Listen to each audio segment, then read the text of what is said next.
Hello बच्चों, तो चलिए इस प्रश्न को पढ़ते हैं। मान ज्ञात कीजिए समाकलन 0 से पाई बटा 2 वर्गमूल 1 plus sine x D x. तो यहाँ पर देखो हमें इस समाकलन का मान ज्ञात करना है। तो प्रश्न में आगे बढ़ने से पहले इस प्रश्न से संबंधित जो मुख्य अवधारणा है उसकी हम चर्चा कर लेते हैं। तो देखो मुख्य अवधारणा यहाँ पर देखो, हमें त्रिकोणमिति से संबंधित यह सूत्र पता होना चाहिए कि साइन 2 थीटा का जो मान है वो 2 साइन थीटा कोस थीटा होता है। साथ ही साथ साइन स्क्वायर थीटा प्लस में कॉस स्क्वायर थीटा, इसका मान 1 होता है। ठीक है। और समाकलन जो है साइन एक्स का एक्स के सापेक्ष वो क्या होता है, माइनस का कोस एक्स प्लस में सी। इसी प्रकार समाकलन जो है कोस एक्स का एक्स के सापेक्ष वो होता है साइन एक्स प्लस में समाकलन का अचर सी। तो अब देखो यहाँ पर ये जो समाकल दिया हुआ है इसको हम एक बार आई बोल लेते हैं। तो आई बराबर में समाकलन सीमा 0 से पाई बट्टा 2 वर्गमूल में क्या है 1 प्लस में साइन एक्स है। तो यहाँ पर ये जो 1 लिखा हुआ है इसको देखना अब कैसे लिख रहे हैं हम। 0 से पाई बट्टा 2 वर्गमूल के अंदर 1 को हम ऐसे लिख लेते हैं साइन स्क्वायर एक्स बट्टा 2 प्लस में कॉस स्क्वायर एक्स बट्टा 2। तो इसका मान 1 के बराबर ही आएगा। प्लस में देखो जो साइन एक्स लिखा हुआ है उसको हम कैसे लिख सकते हैं, 2 साइन एक्स बट्टा 2 कॉस में एक्स बट्टा 2। क्योंकि जिस प्रकार साइन 2 थीटा लिखा हुआ होता है तो यहाँ पर 2 साइन थीटा कॉस थीटा लिख देते हैं। इसी प्रकार साइन एक्स लिखा हुआ है तो इसके कोण का आधा करके 2 साइन एक्स बटा 2 कॉस एक्स बटा 2 लिख दिया हमने। तो अब अंदर अगर ध्यान से देखेंगे तो A square plus B square plus में 2ab इस तरीके के पद लिखे हुए हैं।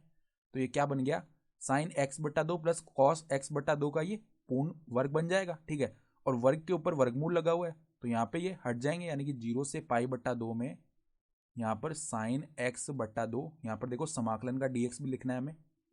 ठीक है, क्योंकि x के सापेक्ष कर रहे हैं समाकलन। तो साइन एक्स बट्टा 2 प्लस में कॉस एक्स बट्टा 2, इसका समाकलन हो जाएगा x के सापेक्ष। तो अब देखो i का मान क्या बनेगा, यहाँ पर समाकलन को अलग अलग कर लेते हैं। 0 से पाई बट्टा 2 में पहले साइन एक्स बट्टा 2 का समाकलन कर लेंगे। ठीक है। फिर प्लस में 0 से पाई बट्टा 2 में कॉस एक्स बट्टा 2 का समाकलन कर लेंगे। ठीक है।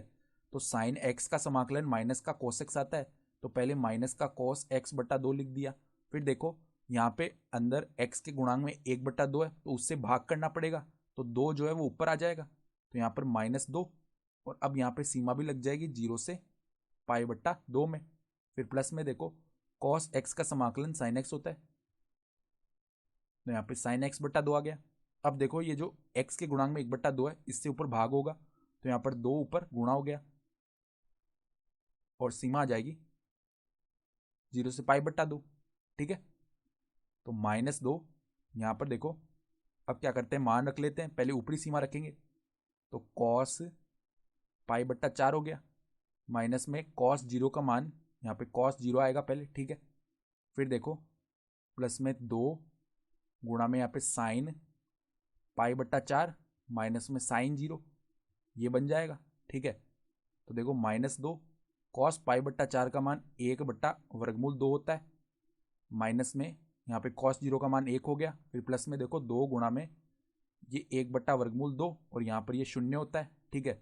तो अंदर अब गुणा कर लेते हैं तो -2 बट्टा में वर्गमूल 2, फिर यहाँ पे प्लस में 2 आ जाएगा और प्लस में 2 बट्टा में वर्गमूल 2 और माइनस में 0 आ जाएगा। तो देखो ये पद समान है, चिन्ह विपरीत है तो ये आपस में 0 हो गए। तो हमारे समाकलन का मान जो है वो 2 आ जाएगा और यही हमारा उत्तर हो गया। तो आशा करता हूँ कि आपको ये प्रश्न समझ में आया होगा। धन्यवाद।